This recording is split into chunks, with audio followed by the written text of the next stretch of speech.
and to Abilene proper as well. And like she said, she's just new in her role as economic development, so she's on this gigantic curve. But she said, Mike, can we put together some kind of training for our folks, and ask them to come in for training for small business people, for economic development people, and so forth. And so that's when we started putting our heads together to kind of figure out what you see here today. So this has been kind of about 3 months in the making. I'm going to ask a very poignant question here. Has anybody ever read anything from the Bible? Anybody? Okay, just checking. I wanted to get a point of reference. As we start thinking about this, it sort of dawned on me that in my work with businesses and organizational management, organizational structure, we're talking all the time about org charts. We're talking about departments. We're talking about silos. We're talking about functions. We're talking about jobs and particular tasks and so forth and so on. But if you've read anything in the New Testament, while I was reading the New Testament, the Apostle Paul talks about the congregation of the church as a body of Christ is what he calls it. And I was thinking about the body, the physical body, and I was thinking, I don't think of business in terms of biology, really, or in terms of physiology. And why is that? Because there's the imagery, that I read about frequently. So as I started thinking about business and small business in terms of biology, I thought, well, let me go, where do you go when you don't know something? What do? Google it, right? Yeah, you Google it, and you YouTube it, right? So that's what I did. I thought, because I started thinking, well, what's the heartbeat of my business? Okay, what's the heartbeat? If I said, what's the heartbeat of your business, what do you think I'm asking? Anybody? And it doesn't have to be the same thing. What do you think a heartbeat is? What's it about? Purpose. Your purpose, what keeps it going? Anything else? The heartbeat.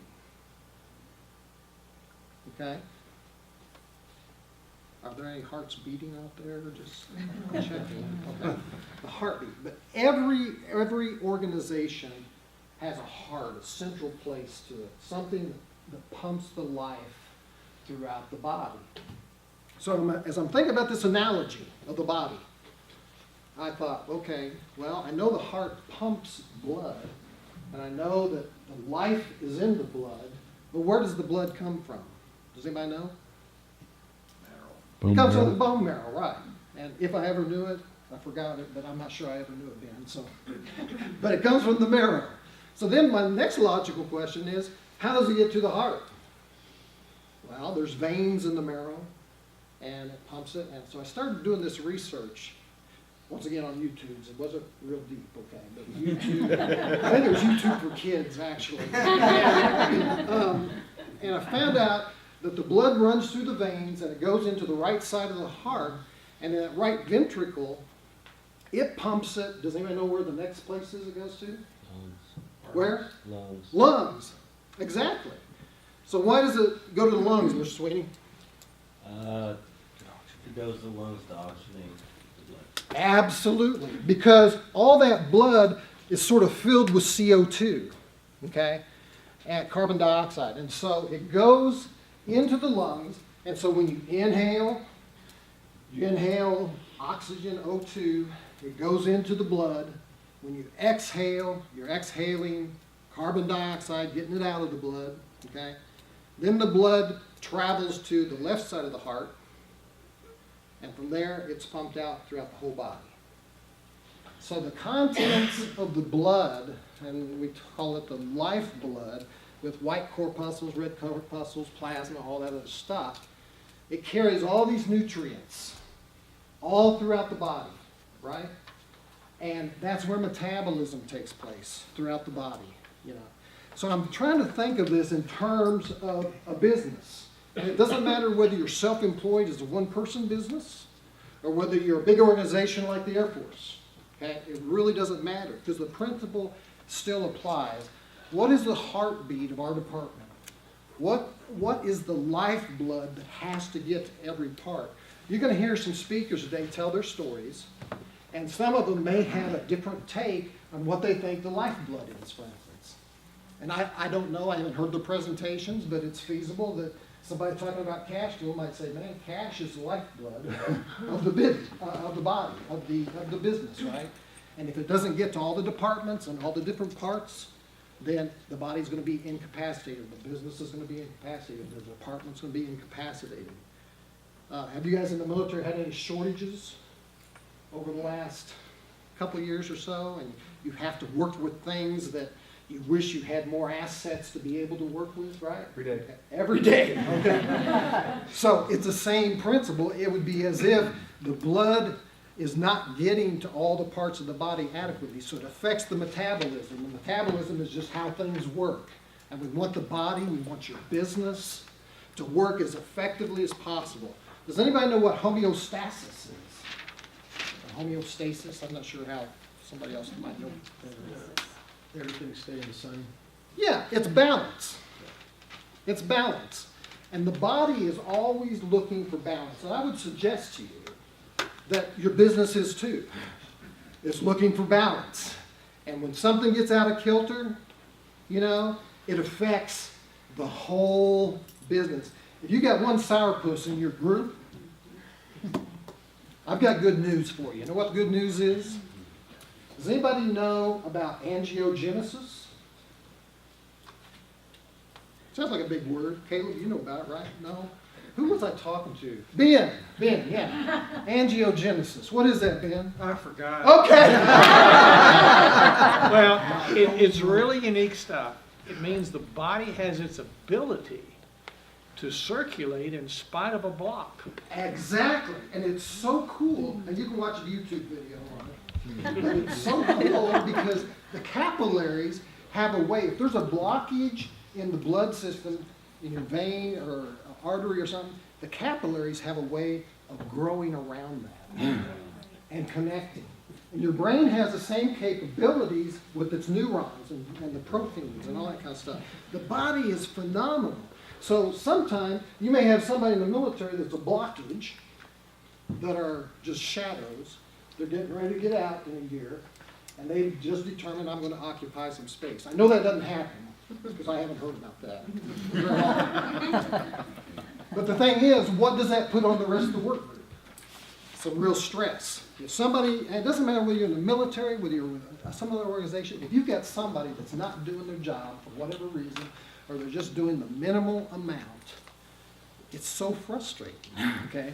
But the body has a capability of connecting and getting the lifeblood around that. I would suggest to you, we do the same thing organizationally. We figure out ways to go around that person or that blockage if we don't have the power or authority to get rid of the blockage ourselves, and for whatever reason, it can't get expelled. Okay? So today, as we go ahead and we go through the program, I'm trying to set this up such that you can see and start thinking in terms of that metaphor. Now, some of the speakers may not even mention that metaphor at all, but hence the name of the business clinic. The whole idea about the business clinic is just like you go get a just like you go get a physical exam from your doctor or an annual exam. That's kind of what we position this to be, kind of like an annual exam. There's not going to be any colonoscopies or mammographies going on here today, okay? None of that stuff. But it's going to be top level stuff, like going and getting a checkup from your doctor, you know. He wants to check your breathing, your lungs. He or she wants to check, are your joints and your muscles working properly? They want to check what your balance is in life, what kind of diet you have, and all those kinds of things. So that's the way that we've kind of picked the topics today. So the different people are going to be talking about things that I think are just sort of core and crucial to any kind of business or department or operation that's out there. So try to keep that in mind as these people, present. The other thing I want to say about the body, as I've started researching some of this, and I could get way off in the weeds, at least in kids' weeds, because those are the videos I watched. But the thing that stood out to me so dramatically about this analogy or this metaphor, if you will, is just how interconnected all the systems of the body are. So interconnected. And I think a lot of times in organizational structures, we think in terms of silos. We think in terms of, well, that ain't my job, that's his job. You know, we think in those kind of terms. But if we can start thinking more holistically, if you will, about the work that you do, the things that are going on in your department, your business, and so forth, you're going to start seeing that interconnectedness because there's closed systems in the body, like your circulatory system, the heart, the blood, and all that kind of stuff.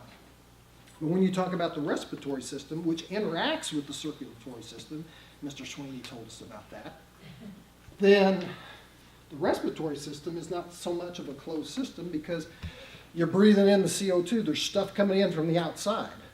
And you start thinking about that, thinking about your business. What could that be? When you're needing to bring fresh vision, you're needing to bring fresh ideas, you need to be oxygenated better in your business. How do you go about doing that? Okay, education. How else would you go about doing that? Consultants, right? How else? Networking. A la, what about this? Okay. And if today the only gifts that we have to give away, because we're just that brilliant, are going to be books, because we believe in reading. Okay. And I would encourage you as much as you can to find new ideas, not only the people that you meet today, but also by reading. And see, that's kind of the breathing in, if you will. You see where I'm going with all this analogy and so forth? Sure. A little goofy, but hey, maybe there's some real depth of understanding that we can come to about your business today and think about it in a way that you've never thought about it before. So, the sheet that you guys have in front of you, as you sort of fill that out, you will notice on the back page, down at the bottom, we have left room for you to, once you get through the end of the day, to jot down maybe 2 or 3 things, or one or three things, about something that maybe you need to consider when you go back home, or you go back to your job.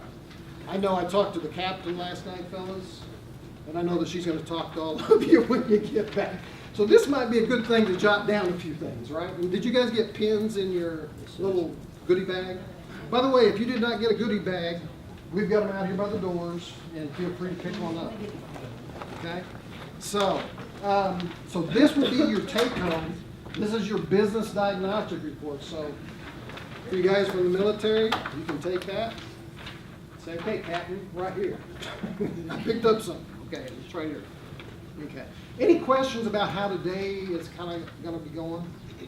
We'll be going up till noon, and then we'll have lunch, and the food will be in there, and then this afternoon we will we'll continue, and we'll wrap up by 3 o'clock. What we're going to try to do the best we can, I've got Sue Rashevsky trying to keep me on track, and you noticed on your agenda there's specific time frames, and so we're going to try to stick to that. So for you, for table facilitators, when the lights go down low, and the video comes on, that's a hint to start bringing your conversation to the table to a close, okay? All right. How much are you on time? What time? It's time for them to do table talks. Time for them to do table. Did you not see my